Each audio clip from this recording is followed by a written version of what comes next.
Anxiety doesn't always manifest as a visible crisis. Sometimes it's that knot in your chest without explanation, an uneasiness that accompanies you from the moment you wake up, or a feeling of not being truly present in your own life. And when everything around you demands productivity, quick answers, and apparent calm, who teaches you to be kind to yourself when everything inside you is trembling? This video isn't about forcefully eliminating anxiety or ignoring it with cliched phrases. Here you'll learn to receive it with awareness, with compassion, and above all with respect. From the Buddhist perspective, you'll discover how to breathe, observe, and accept what you feel without fighting, without judging, and without having to be okay all the time. Are you tired of demanding serenity from yourself when all you want is a breath? Stay, because yes, it is possible to return to an internal place of calm even in the middle of the storm. If this message resonates with you, don't forget to like the video and subscribe to the channel. Here we explore how to navigate life with more presence, compassion, and inner peace. Your support helps this message reach more people who need it. Now, let's dive into it. Why anxiety doesn't go away. Before exploring Buddhist advice, we need to understand what this anxiety that troubles us so much really is. Because if we don't understand its root, any attempt to calm it will only be temporary. Anxiety is not the enemy. It's a signal, a way in which the mind cries out to return to the present. Often, anxiety appears not because something is wrong in this moment, but because our mind travels uncontrollably between what was and what could be. We attach ourselves to the past with guilt or nostalgia, and project futures full of fear and uncertainty. And in the middle of those two extremes, we lose ourselves. Buddhism teaches that suffering doesn't arise from facts, but from the relationship we have with them. We desire everything to be different, that what happened never occurred, that what's coming will be exactly as we imagine. But life doesn't adjust to our plans. It's constant change. And when we resist that natural flow, anxiety is born. We live trying to have absolute control over results, thoughts, emotions, and that only creates more pressure. How can we not feel anxious in a world where it seems we can never fail, stop, or simply feel vulnerable? This chapter doesn't seek to give you cold explanations. It seeks to open space for you to recognize yourself in this human experience. Because once you understand why you feel this way, you can begin to treat yourself with more compassion, with more patience. And it's from that place of understanding that we can now begin to walk together through the practices that Buddhism offers us to embrace anxiety with wisdom. Tip 1. Return to your breath. When everything seems accelerated, when the heart becomes agitated and the mind won't stop running, there's a silent tool that's always with you, your breath. It may seem simple, almost too obvious, but in Buddhism, breathing is much more than a biological function. It's a refuge, a bridge that brings you back home. Breathing consciously is returning to the present without having to understand everything. It's anchoring yourself in the only thing that's really happening here and now. And when anxiety strikes, that's precisely what you need. Something that reminds you that you're not trapped in the past or lost in the future, but alive in this moment. Imagine you're in the middle of an emotional storm. Your mind wants to run, resolve, escape, but you choose to stop. You place a hand on your chest and simply feel the air entering and leaving. You don't need to force anything. Just observe. Just be. Inhale deeply. Exhale slowly. That's meditation. That's returning to center. Thich Nhat Hanh said, sitting and breathing is not an escape. It's touching life deeply. Because by paying attention to your breath, you're telling yourself, I am here, I am with you. You can practice it anywhere. At work, in the middle of traffic, before sleeping. You only need a few seconds to close. Your eyes feel the air in your body and remind yourself that everything passes, including this emotion. Breathing doesn't solve problems, but it gives you the mental space to see them more clearly, and sometimes that's all that's needed for the storm to begin to calm.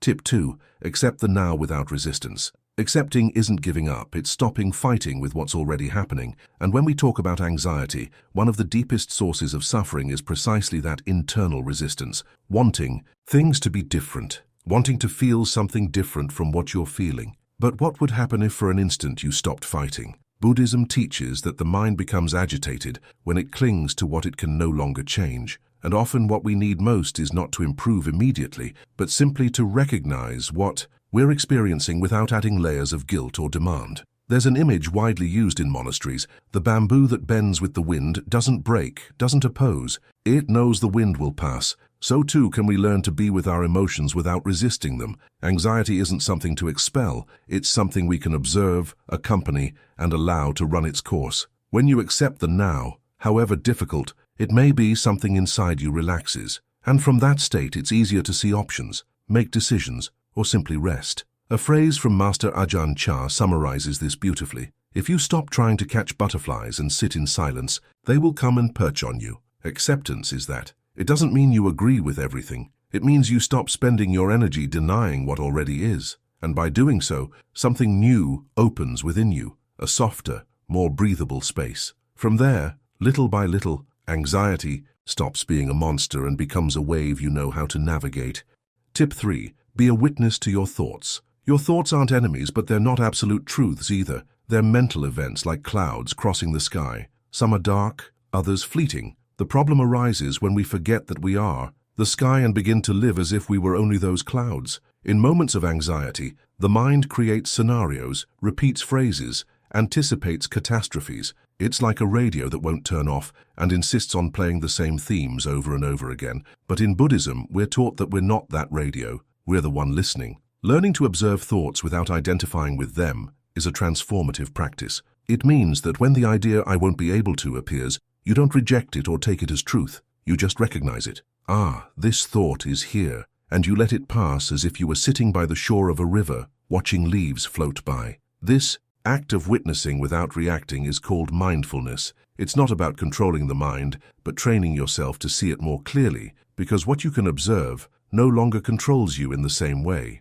A master said, "The mind is an excellent servant but a terrible master." By practicing this observation, you recover the place of the master. You don't need to eliminate negative thoughts. You only need to recognize that you are not them. Over time, you'll discover that even in the middle of mental chaos, you can maintain silence inside, and from that silence, it's possible to choose. Tip 4. Embrace daily silence. In a world that never stops talking, silence has become a hidden treasure. But we're not talking only about external silence, but about that internal space where the mind stops screaming and begins to listen. The practice of silence in Buddhism isn't the absence of sound, it's presence without distraction. It's the art of stopping unnecessary noise to be able to feel what's really happening inside you. And when we talk about anxiety, that silence doesn't just calm, it reveals. Often we run from one thought to another, from one activity to another, as if we feared being alone with ourselves. But it's precisely in those minutes of pause where what seemed confusing becomes clear. Silence doesn't take you away from the world. It returns you to yourself. A Zen master said, "When words are silent, truth speaks." And that truth can be uncomfortable at first. It can bring tears, memories, discomforts, but it also brings relief, because what is seen with honesty begins to be freed. You don't need to go on a retreat to practice silence. You can start today with just 5 minutes of stillness. Turn off your phone. Sit, breathe. Don't expect answers. Just stay. Silence will do its work without asking anything of you. It's as if you stopped stirring the surface of a lake. Shortly after, the water clears by itself. Make silence a sacred habit, not as an obligation, but as a refuge, because there, where there are no words, something profound is born, the ability to listen to yourself with true compassion. Tip 5. Be kind to yourself. Have you noticed how hard you can be on yourself? Sometimes we talk to ourselves in a tone we would never use with someone we love. We blame ourselves for feeling anxiety. We demand that we be well. We tell ourselves we should be stronger, as if feeling were a failure. But Buddhism teaches that compassion begins at home, and that means starting to treat yourself with the same tenderness with which you would care for a loved one in a difficult moment. Anxiety doesn't need you to push it. It needs you to embrace it. Imagine for a moment that a child is scared. Would you yell at them? Would you ignore them? Or would you crouch down to say gently, "I'm here with you"? That's how you should talk. Saddle yourself when fear visits, because what you're feeling isn't weakness, it's human. Buddha spoke of metta, loving kindness, as a daily practice, and that kindness isn't just for others, it's for you too, for your body when it's exhausted, for your mind when it's scattered, for your heart when it trembles. You can start right now. Put a hand on your chest, breathe deeply and repeat internally, "I'm doing the best I can. It's okay to feel what I feel." These words, when sincere, have the power to soften even the densest emotions. Being kind to yourself doesn't solve everything, but it changes everything. Because when you treat yourself with compassion, you stop fighting against yourself and begin to walk with yourself. And that small shift can be the beginning of a great transformation. Tip 6. Return your attention to the present. The present isn't a place you arrive at. It's a place where you decide to be. In the middle of anxiety, the mind is usually trapped in two times: what wasn't done yesterday and what could go wrong tomorrow. But it's rarely here, feeling the air entering through the nose, the weight of the body on the chair, the texture of the moment that, although simple, is real. Returning to the present doesn't require complex techniques. It only requires intention. Buddhism teaches that each instant has everything necessary to awaken. Yes, even this moment where not everything is perfect, where there might be discomfort. The now doesn't need to be ideal to be sufficient. It only needs your presence. You can practice it with everyday gestures. When you drink water, feel how it passes through your throat. When you walk, notice how your feet touch the ground. When you're washing dishes, don't think about the next task. Just wash. Just be there. Thich Nhat Hanh said, "True freedom is in the present moment." And there's no more comforting freedom than letting go of the burden of what you can't change and simply being where you are. When you return to the present, something aligns within you. It's as if the body, mind, and heart reunite after having been lost. And that reunion, though brief, is deeply restorative. An exercise that can help you is conscious anchoring. Choose an object or daily activity, a cup of coffee, a tree you see from the window, the sound of running water, and turn it into your reminder of presence. Every time you see it, stop for a few seconds, breathe, and return here. Another option is to use a short phrase as an anchor. Only this moment. Repeat those words mentally every time you feel your mind going too far. It's not about living without thinking about the future, but about not forgetting that everything you can touch, breathe, and transform only happens here. And that, in times of anxiety, is already a great act of healing. Tip 7. Give thanks even in the middle of chaos. It seems contradictory, but it's possible to give thanks even when the world feels upside down. Not because everything is fine, but because gratitude doesn't depend on perfection. It depends on perception. Buddhism teaches us that each moment, even the most difficult ones, contains a seed of awakening, and gratitude is the key that allows us to see that seed. It's not about forcing a smile or denying what hurts, but about learning to look with more breadth, beyond the problem, beyond fear. Sometimes in the middle of anxiety, a single thought of gratitude can change the entire internal atmosphere. It can be something small, a cup of hot tea, a kind word someone said, the simple fact of being able to breathe. It doesn't seem like much, but it's enough to remind you that not everything is lost. When you give thanks even in chaos, you're reconnecting with life from another place, from a wiser, more present, more human place. A Buddhist master said, "If you only give thanks for sunny days, you'll never understand the value of rain." And how true that is, because often it's precisely the storm that reveals our roots, shows us what's firm and what needs to be let go. Gratitude teaches you to see those lessons with less resistance and more humility. You can start each day with a simple phrase, "Thank you for this, just as it is." It doesn't have to be perfect, it just has to be honest. You can also turn gratitude into a tangible practice. Create a gratitude journal. Write 3 things each night that you feel grateful for, no matter how small they are. You'll notice how it changes the way you see your days, even the complicated ones. You can also practice silent gratitude. When you see something beautiful, when you receive help, when you overcome a difficult moment, simply say mentally, "Thank you." No one will see it, but you will feel it. Gratitude doesn't deny pain, it softens it. And in that small gesture of recognizing what is there, even if it's not much, you discover that your heart can still open. Calm is your nature. Calm is not something you need to search for in the outside world. It's not hidden in a distant place. It's not waiting in someone else's presence, nor is it something you will magically become in the future when everything is finally perfect. Calm isn't out there, it's in here within you right now. It's not an achievement, not a reward, not something that only a few people can reach after years of effort. Calm is your nature. It has always been part of who you are. Imagine a seed buried deep underground. It doesn't need anything extraordinary to grow, just the right conditions. A little water, a little sunlight, a little space to breathe, and in time that seed naturally grows into what it was always meant to be. In the same way, the calm within you has always been there, quiet, patient, waiting for you to slow down, to pause, to listen, waiting for you to remember what deep down you've always known but maybe forgot somewhere along the way, that you are more than the noise of your mind, more than the tension in your chest, more than the fear that sometimes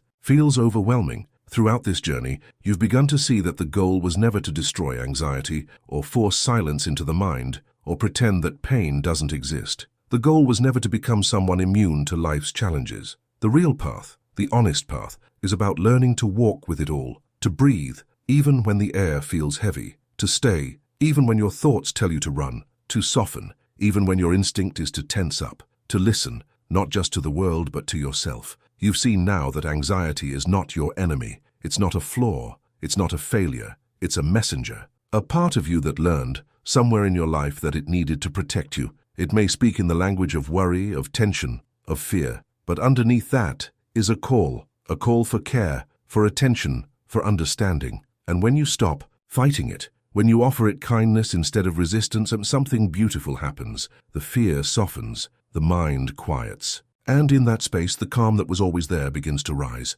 You realize that peace isn't the absence of chaos. Peace is the presence of you, the real you, the one who witnesses, who observes without judgment, who holds space for all the parts of yourself, the confident ones, the scared ones, the joyful ones, the uncertain ones. You are not the anxious thought. You are the one who notices it. You are not the fear. You are the one who breathes through it. You are not the storm. You are the sky that holds it all. From this place of presence, this place that nothing can truly disturb, it is not only possible but natural to move through life with more clarity, more kindness, and more freedom. You begin to trust life again. You begin to trust yourself again. You begin to realize that no matter what happens out there, no matter how uncertain, how unpredictable, how noisy, there is always a refuge in here, a place untouched by circumstance, a stillness that belongs to you, a home that has always been yours. And if there's one truth I hope stays with you, it's this. You do not have to earn your peace. You do not have to fight for your worth.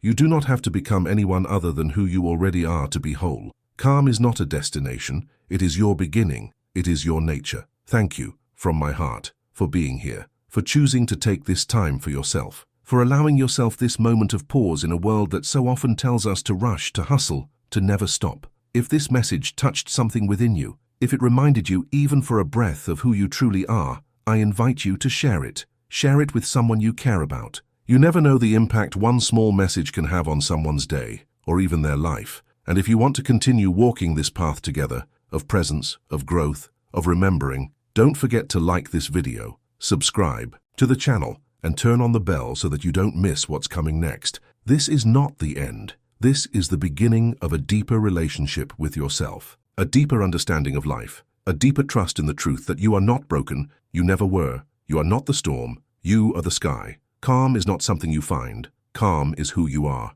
Until next time, breathe, soften, and remember who you are. With gratitude, Daily Dharma.